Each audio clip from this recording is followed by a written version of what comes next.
Bonjour tout le monde. Aujourd'hui, ce sera pour mon analyse du combat entre Dricus du Plessis et Khamzat Chimaev pour la ceinture des poids moyens de l'UFC. Ce sera à Chicago, le samedi 16 août, à l'UFC 319. Donc, rentrons directement dans le vif du sujet, avec une légère présentation des deux combattants que nous avons en main event. Nous avons Dricus du Plessis, le Sud-Africain, avec un style très bizarre, qui a collecté les scalps de Robert Whittaker, d'Israël Adesanya, de Darren Till, pour ceux qui s'en rappellent encore, et qui, à la surprise générale, est en train de se bâtir un chemin vers le statut de GOAT des middleweight. Il a un record de 23 victoires, 2 défaites, et a fait du cardio son arme. On aura le temps d'en parler dans cette vidéo. Face à lui, on a Khamzat Chimaev, qui combat une fois par an, qui nous avait promis à son arrivée en 2020 qu'il combattrait chaque semaine. Mais il combat une fois par an, mais c'est un lutteur d'exception. On a rarement vu un lutteur aussi explosif, aussi efficace et avec un système très compliqué à décrypter et à même apprendre. La façon dont Khamzat lutte, tu ne peux pas vraiment l'apprendre. Tu peux comprendre le concept, mais je doute que tu puisses le faire aussi bien que lui. Il a un record de 14 victoires et 0 défaites. Donc il est invaincu. Il se bat de la position orthodoxe, même si moi je trouve qu'il alterne beaucoup, mais sur le site de l'UFC, il est écrit orthodoxe, c'est-à-dire c'est un droitier. Et Dricus du Plessis alterne entre les positions de combat, chose qui pourrait lui être utile ici. On va aussi sûrement en parler. Bon, dans ce match-up, il y a deux gros scénarios, parce que les deux combattants, en fonction du scénario qui se présentera, ils vont totalement dominer leur adversaire. Et je suppose que pour ceux qui suivent un peu l'actualité concernant ce combat, on va parler, vous vous doutez déjà que je vais sûrement parler du cardio. Le cardio va déterminer ces deux scénarios. Faisons simple alors et commençons avec le striking. Comment ce combat se déroulera d'un point de vue striking? En boxe pure, c'est-à-dire technique, et oui, juste en boxe pure, Khamzat Chimaev devrait avoir l'avantage parce qu'il a de la puissance, surtout dans son bras arrière. On se rappelle des combats face à Meerschaert et on se rappelle du combat face à Rhys Maki. Donc Khamzat a de la puissance. Mais la réalité est que DDP, même s'il ne respecte rien de ce qui s'apprend, il a le volume et il a la grinta, c'est-à-dire qu'il sera le dernier à rester debout. Et aussi DDP, il a l'instinct de tueur. C'est-à-dire que c'est un requin et il sait quand il y a du sang. Il sait quand tu saignes. Et à partir de là, et c'est même sa caractéristique, c'est comme ça qu'il a réussi à battre plusieurs de ses adversaires, c'est qu'une fois qu'il t'a chopé, Dricus du Plessis, il commence à rouler tout son momentum à partir de là et c'est très dur de sortir de ce cercle infernal si tu es face à Dricus du Plessis. Khamzat aura de son côté la puissance, la technique en boxe pure, mais Dricus aura le volume et il aura la faim. Le problème de Dricus par contre est sa façon de combattre, ou du moins sa façon de striker. Dricus est le type de combattant qui strike très souvent, tout son volume il le met en ligne droite. Il y a très peu de choses qu'il fait en prenant des angles. Par contre, comme je l'ai dit au début, il change souvent de position de combat.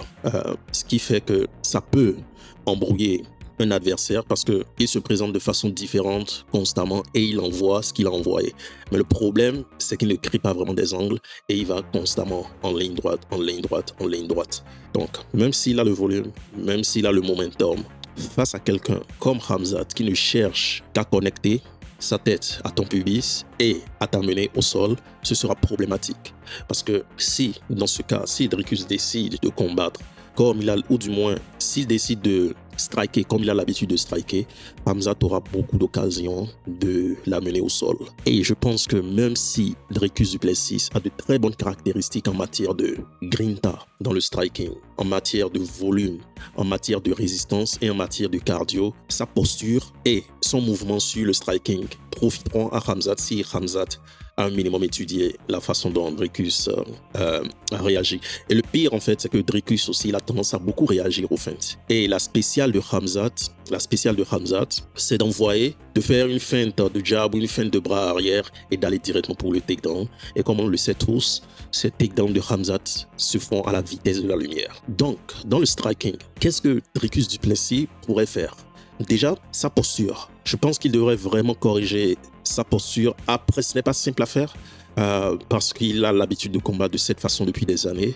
Et là, on est vraiment en train de changer des automatismes. Parce que justement, dans le combat face à Israël Adesanya, c'est quelque chose dont Israël a profité. Et peut-être que Israël aurait pu faire un peu mieux dans ce département, mais c'était les coups. Mais ce dont Israël a profité, c'était les coups au corps. Parce que quand on regarde la posture de combat de Dricus du Plessis, il a ses mains très très hautes. Et quand il décide de bloquer, il reste statique. Un peu à la Chito Vera. Par exemple, Piet Yan a une autre façon de le faire, mais le truc c'est que Piet Yan, quand il bloque de cette façon avec une garde haute, très souvent c'est suivi d'un contre. Mais dans le cas de DDP, ou encore pire de Chito Vera, quand eux ils bloquent, pendant tout ce moment ils sont statiques et il n'y a pas de contre qui arrive. Et dans le cas de Khamzat Chimaev, c'est ce qu'il veut. C'est vraiment ce qu'il veut. Khamzat Chimaev a besoin que ton corps soit libre, que tes jambes soient libres. Et honnêtement, si DDP garde ses mains aussi hautes, comment peux-tu en fait bloquer Khamzat une fois qu'il essaie de rentrer? Donc moi je me dis Khamzat aura des takedowns. C'est pratiquement inévitable. Ou du moins si ça n'arrive pas, c'est l'une des choses que moi je regarderai dans le combat. J'essaierai de voir comment Dricus du Plessis a bloqué en fait ces takedowns. Parce que je suis pratiquement sûr que si Khamzat Chimaev est stoppé par Dricus d'un point de vue takedown, d'un point de vue grappling, je suis pratiquement sûr que Dricus aurait fait un ajustement à sa position de combat. Parce que une fois de plus, il garde ses mains très hautes et quand il y a une attaque venant de l'adversaire, il est statique pendant tout ce laps de temps. Et c'est parfait pour Khamzat. Et si j'ajoute à ça le fait que Dricus, très souvent, va faire beaucoup d'attaques en ligne droite, c'est parfait. Tu es directement sur l'axe du lutteur. Et l'une des façons très souvent de créer un problème à un lutteur, c'est de ne pas rester dans l'axe. Même chose pour les strikers, les bons boxeurs. En fait, tu ne veux pas être constamment dans l'axe. C'est un peu ça le principe. Tu ne veux pas être dans l'axe constamment, ou du moins, quand tu fais ce que tu as à faire, tu ne veux pas rentrer dans l'axe et tu ne veux pas sortir dans l'axe. Et pour un lutteur comme Khamzat, si tu es directement dans la ligne de mire du lutteur, je pense que il y a un coach célèbre, il y a un coach français très célèbre qui parle du tunnel du lutteur. Tu veux pas être dans ce tunnel du lutteur, justement. Donc là, moi, je me dis, Khamzat aura sûrement des occasions. Maintenant, il y a quelque chose, et j'en ai brièvement parlé déjà, que Dricus du Plessis fait qui pourrait créer des problèmes à Khamzat, c'est le fait qu'il change constamment de position de combat. Et cela fait notre transition vers le grappling. Donc, parlons un peu du grappling. Et je vais commencer en disant que Dricus du Plessis, le fait qu'il change de position de combat créera peut-être, je dis bien peut-être, des problèmes à Khamzat. Parce qu'une chose qu'il faut savoir par rapport à Khamzat, c'est que quand il est en train de striker, dans 90% des cas, la tentative de takedown viendra au moment où il partira en position de droitier. Donc, si tu le sais et tu es Dricus du Plessis, et tu sais qu'il est beaucoup plus confortable quand il passe en droitier et tu es en droitier, tu dois être plutôt conscient de ça. Et Dricus est habitué à alterner entre les positions de combat. Donc si j'étais Dricus, quand il passe en position de droitier, j'essaie de passer en position de gaucher pour un peu le déstabiliser. Donc ce serait une façon juste d'un point de vue posture, d'un point de vue mouvement de je ne suis pas sûr que ça évitera, que ça empêchera Khamzat d'avoir cet takedown. Je ne suis pas entièrement convaincu de ça parce qu'il se trouvera sûrement une façon. Il y a aussi la vitesse à laquelle il part. C'est très dur de stopper ça, du moins dans les premiers rounds. Mais c'est un peu une pierre dans la mare. C'est un peu une pierre dans la mare de faire ce jeu par rapport aux postures et par rapport à ce que Khamzat a devant lui. Parce que quand il a son pied gauche en avant et toi ton pied gauche en avant, c'est-à-dire quand vous êtes tous les deux en position de droitier, c'est là très souvent qu'il va y aller. Mais si il a son pied gauche en avant et tu as le temps de changer, présente-lui ton pied droit, c'est-à-dire passe en position de gaucher. Ça peut créer un problème. Ça peut créer un problème parce qu'à partir de là, il doit se réajuster. Mais une fois de plus, les takedowns passeront. Les takedowns passeront parce que tout ce qu'il y a à faire pour stopper les takedowns de Khamzat ou les takedowns d'un lutteur aussi rapide, Dricus ne les fait pas, ou du moins ça ne lui vient pas naturellement. Par exemple, il y a le mouvement latéral qui est très utile. Souvent j'en parle, mais le mouvement latéral est très utile. Dricus n'en fait pas beaucoup. Il aime bien rester devant son adversaire. Autre chose, il a la posture où tu veux garder en fait tes mains un peu plus relativement basse pour pouvoir anticiper ce type de choses face à un gars comme Khamzat. Mais Dricus garde ses mains très souvent très hautes. Très haute. C'est même pour ça qu'une fois de plus, son corps était totalement ouvert face à Adesanya et je pense même que ce serait la clé dans le striking pour Khamzat s'il peut exploiter le corps de Dricus qui sera totalement ouvert. Ce sera ouvert pour des coups au corps, des front kicks, toute la panoplie que tu peux lui envoyer au corps et éventuellement même pour tes takedowns. C'est pour ça que je suis juste convaincu que ça arrivera de ces takedowns. Maintenant, on a assez parlé de Dricus, parlons un peu plus de la lutte de Khamzat. Je veux parler un peu plus de la lutte de Khamzat. Donc, comment Khamzat arrive à avoir tous ses combattants au sol? Comment il y arrive? C'est plutôt simple comme système, mais il n'y a que Khamzat qui peut l'implémenter ou une personne qui a les caractéristiques de Khamzat qui puisse implémenter ce système de cette façon. Qu'est-ce que je veux dire par là? C'est que Khamzat, très souvent, sa préférence est de faire cette takedown proche de la cage, clairement. Pas parce qu'il utilise forcément la cage, parce qu'il y a certains grappleurs, dans leur façon de procéder, on voit clairement qu'ils ont besoin de la cage, par exemple, quand on prend Benoît Saint-Denis, honnêtement, sans la cage, ce sera très compliqué pour Benoît Saint-Denis. Mais Khamzat, il peut faire des takedowns au centre de la cage, comme il peut le faire proche de la cage. Il les réussit tous, ou en général, mais il a clairement une préférence pour la cage. Ensuite, comme je l'ai déjà dit un peu, très souvent, il va démarrer ses takedowns de la position orthodoxe, ou de la position de droitier, si vous préférez. Et une fois qu'il connecte, il y a quelque chose qu'il fait où il met beaucoup d'intention. Il y a beaucoup d'intention par rapport à ça. Et c'est vraiment là que rentre tout l'effet, toute l'explosivité et l'effet de levier. Qu'est-ce que je veux dire par là? C'est que Khamzat, quand il tente cette takedown proche de la cage, il est tellement explosif qu'il te rentre dedans. Ça, tout le monde le sait. Mais il ne te rentre pas dedans n'importe comment. Une fois qu'il te rentre dedans, il a une seule intention. C'est de rentrer dedans d'un côté donné, c'est-à-dire soit à droite, soit à gauche. Quand on compare par rapport à d'autres grappleurs, ils vont te rentrer dedans et ils vont s'arrêter là. Non. C'est pas ce que Khamzat fait. Khamzat, il utilise son explosivité pour maintenant t'amener dans toute une chaîne d'événements qui vont l'amener à prendre ton dos. C'est pour ça que quand on regarde la plupart des soumissions qu'il a obtenues, ce sont pour la plupart des étranglements arrière. Parce qu'une fois qu'il connecte, il utilise l'énergie ou du moins l'explosivité qu'il a pour aller vers ta droite ou ta gauche et prendre ton dos. Des fois, ça arrive au premier coup, mais quand ça n'arrive pas au premier coup, très souvent, il va passer au body lock. C'est-à-dire, il va passer au body lock et à partir de là, il démarre un travail constant et systématique pour totalement détruire ta base. Ce qu'il faut remarquer avec les takedowns de Khamzat, ou du moins comment il obtient ses takedowns, c'est qu'il y a très peu de temps où ses adversaires, je pense même que c'est l'une des clés, à part l'explosivité, je pense que la deuxième clé à ces takedowns, c'est la façon dont il ne laisse pas son adversaire être sur deux jambes. Il alterne littéralement entre une déstabilisation constante de l'une ou des deuxièmes jambes, ou de la deuxième jambe. Quand il est dans ton dos, il sait déjà que tu es stressé par rapport à ça, mais à partir de là, il commence vraiment à attaquer tes jambes. On essaie de lui faire un croc en jambe sur la jambe droite. Quand l'adversaire essaie de bloquer, il va pivoter, aller de l'autre côté. Et vraiment, par rapport à ça, il a toute une palette. Il a toute une palette de techniques pour t'amener au sol. Tout ça en étant dans ton dos. Donc là, on voit en fait son processus. Quand il fait un takedown, c'est avec intention, avec beaucoup d'explosivité et les choses et les événements s'enchaînent très vite. Il n'a pas vraiment une position dans laquelle il reste même une seconde. Littéralement, tous les événements s'enchaînent et il profite en fait de l'explosivité, de son explosivité. La lutte en chaîne est exceptionnelle chez Khamzat. Donc il a la vitesse sur le takedown et il a ensuite la lutte en chaîne. Et une fois qu'il t'amène au sol, très souvent vous irez au sol et il sera dans ton dos. Et c'est là qu'il commence son travail pour atteindre l'étranglement arrière. Donc oui, le système est relativement simple à expliquer. Tu peux l'expliquer à une personne qui fait des arts martiaux, qui fait du grappling. La personne va le comprendre. Mais les aspects intangibles que sont l'explosivité de Khamzat, l'intention qu'il a et la vitesse à laquelle il met en place certains aspects systématiques, c'est ça qui lui est propre. Et c'est ça qui sera compliqué à implémenter pour une personne, même si le processus en soi est simple à comprendre. Maintenant, comment tu combats ça? Comment Dricus du Plessis pourrait combattre ce que je viens d'expliquer? En réalité, il n'a pas grand-chose. Tout ce que tu peux faire, c'est prendre des mesures préventives. Et j'ai déjà parlé de quelques mesures préventives que Dricus pourrait prendre. Mais je doute en fait qu'il les prenne. Je doute vraiment qu'il prenne ces différentes mesures.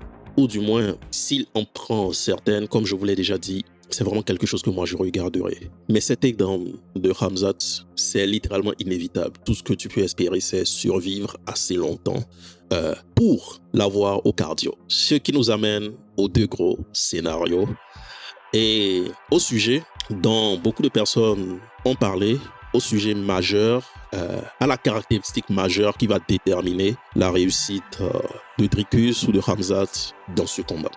Ce que Khamzat Chimaev fait, s'il avait un cardio illimité, il serait littéralement imbattable. Ce serait imbattable et je pense que les dieux du MMA savent bien faire les choses, tu ne peux pas être aussi cheaté. À part peut-être quand tu t'appelles Merab, Valishvili, tu peux être cheaté de cette façon, mais pour les autres, vous ne pouvez pas être aussi cheaté. Donc qu'est-ce qui arrive avec le cardio de Khamzat, c'est qu'au premier round, il est extrêmement dangereux. Il est une menace de niveau Thanos. Il est Dr. Doom, il est Galactus, il est n'importe quel méchant que vous voulez au premier round. Mais toute cette explosivité, tout ce travail constant, toute cette pression fait que à partir du deuxième round, il baisse en régime. Il baisse considérablement en régime. Maintenant, quand on regarde Dricus du Plessis, on se rend en fait compte que Dricus, malgré sa façon très suspecte de combattre, sa technique plutôt suspecte, même si elle s'est quand même améliorée dans le deuxième combat face à Strickland. Bon, après aussi, écoute, Strickland, on le connaît, il vient en conférence de presse, il dit qu'il va tuer tout le monde, mais il vient et techniquement il reste debout dans une filichelle. Donc c'est à prendre avec des pincettes aussi ce que Dricus a fait face à Strickland d'un point de vue technique. Mais Dricus, si sa plus grosse arme en fait, ou ses deux plus grosses armes sont le cardio et la façon dont il arrive à bâtir ou du moins à devenir extrêmement agressif quand il sent que son adversaire est touché. C'est vraiment de cette façon qu'il gagne ses combats, comme je l'ai déjà dit. Donc Dricus peut aller 5 rounds. Et c'est là qu'on voit la délimitation.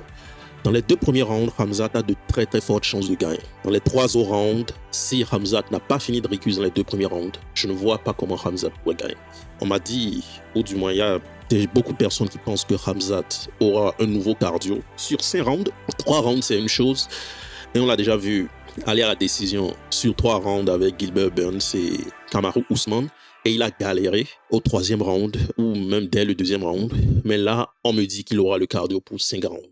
Bon, ça pourrait arriver, mais honnêtement, si ça arrive qu'il a ce cardio subitement pour 5 rounds, ce sera très suspect. Ce sera vraiment suspect. Et je ne veux pas rentrer dans des histoires bizarres, mais je vais limite penser que...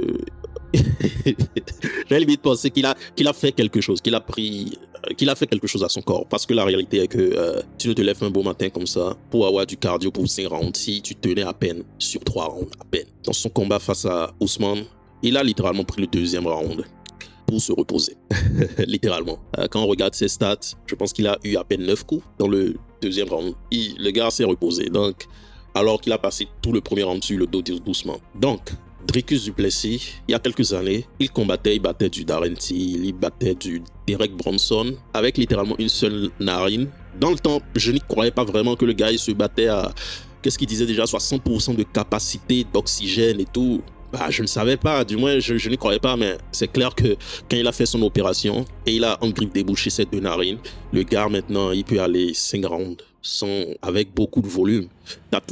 Tu as tout le temps l'impression qu'il est au bout de sa vie, mais il peut aller 5 rounds avec beaucoup de volume. C'est pour ça que si Khamzat Chimaev est malin, il va vraiment investir dans le corps pour fatiguer, pour agir un peu, pour impacter un peu le cardio de Dricus. Donc le cardio sera majeur. Dans les 2 premiers rounds, moi, je vois Khamzat avoir plus de chances de gagner. Dans le dernier round, ou dans les 3 derniers rounds, parce que ce sera 5 rounds, Dricus aura énormément de chances de gagner, de grosses chances de gagner. En particulier s'il a des séquences où il atteint Khamzat et Khamzat est au bout de sa vie et atteint, je peux vous assurer que Dricus du Plessis va finir Khamzat. Je peux vous l'assurer. Parce qu'il est très bon quand il s'agit d'empirer ta situation quand tu es touché. Donc, pour récapituler, quelles sont les voies de la victoire pour ces 2 combattants? Il y a des gens qui disent que on va commencer avec Dricus du Plessis. Moi, je pense que Dricus du Plessis devrait, dans les premiers rounds du moins, vraiment faire très attention au changement de position de Khamzat pour les takedowns. Et si un takedown arrive, il devrait juste survivre. Il devrait juste survivre et en aucun cas, il doit laisser Khamzat lui prendre le dos. Bien sûr, c'est plus simple à dire qu'à faire, mais vous voulez qu'on vous dise quoi? C'est ce qu'il doit faire. Parce que les problèmes commencent vraiment quand tu laisses Khamzat avoir ton dos. Pour ça, il faudra vraiment faire de son mieux pour stopper dès le début. Et c'est quelque chose que Ousmane a quand même réussi à faire. Pour ça, il faudra vraiment qu'il contrôle la distance. Il contrôle vraiment la distance. Et du moins dans les 2 premiers rounds, quand Khamzat est frais, il ne devrait pas faire ces histoires de courir en ligne droite en envoyant des strikes ou de réagir à toutes les feintes. Il devrait être vraiment prudent. Quitte à prendre ces 2 premiers rounds de façon très très relaxe. Parce qu'à partir de là, il serait en train d'attirer Khamzat dans une configuration de combat ou du moins dans une configuration de combat à laquelle Khamzat n'est pas habitué. Khamzat est habitué à plier l'affaire dans les 2 premiers rounds. Donc le but devrait être pour Dricus de la mener au 3e, 4e, 5e round. De la mener à ces niveaux pour maximiser ses chances de victoire. D'un point de vue du striking, des low kicks, en particulier quand Khamzat met cette jambe gauche devant, il faudra envoyer des low kicks ou changer de position de combat. Je dirais du mouvement latéral pour ne pas être dans le tunnel du lutteur, mais c'est pas forcément la spécialité de Dricus du Plessis. Pas forcément. Donc c'est ça. Pour Dricus, ce sera vraiment ça.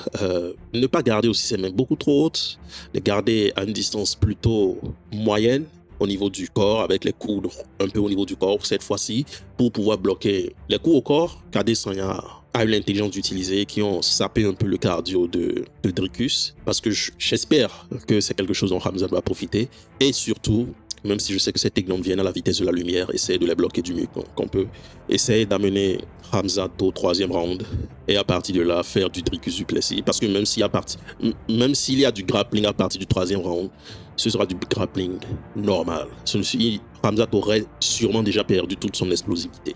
Maintenant, la voie de la victoire pour Khamzat Chimaev. Comment Khamzat pourrait gagner ce combat? En réalité, je suis un peu partagé. Des gens conseillent qu'il prenne ça relax, ou du moins qu'il essaie de gérer son énergie sur les 5 rounds. Mais le truc, c'est que pour le style qu'il a, il va pas combattre comme Khamzat. Il ne va sûrement pas combattre comme Khamzat. Khamzat, c'est pas Merab qui peut faire ce type de choses sur 5 rounds. Donc c'est pour ça que je suis partagé. C'est vrai que la voie logique, ce serait, écoute, tu as 5 rounds, ton cardio est suspect, essaie de gérer ça sur 5 rounds. Et essaie de boxer avec le gars, ce type de choses. Essaie de boxer avec Dricus. Je comprends cette logique, mais le problème est que, une fois de plus, ce ne sera pas Khamzat. La deuxième possibilité, ce serait de faire du Khamzat. Tu viens dès le premier round et tu chopes Dricus, parce que moi, je suis pratiquement sûr que Khamzat va choper Dricus dans le premier round, s'il décide de le faire. Parce que Derek Bronson a eu Dricus au sol et Dricus galérait. Honnêtement, Dricus galérait un peu à se débarrasser de Derek Bronson. Il a pu se débarrasser de Derek Bronson uniquement quand il a chopé quelquefois Derek, et Derek était aussi un peu fatigué. Donc Dricus est quand même dur au sol, mais tu peux l'amener au sol, tu peux grappler avec le gars, mais tu vas ressortir de ça sans cardio. Honnêtement, je ne sais pas exactement quoi conseiller à Khamzat. La voie de gérer sur 5 rounds semble être la plus intelligente, mais tu n'es pas face à n'importe quel combattant, tu es face à Dricus du Plessis qui est spécialiste pour juste souffrir 4 rounds ou bien 3 rounds et te rendre coup pour coup.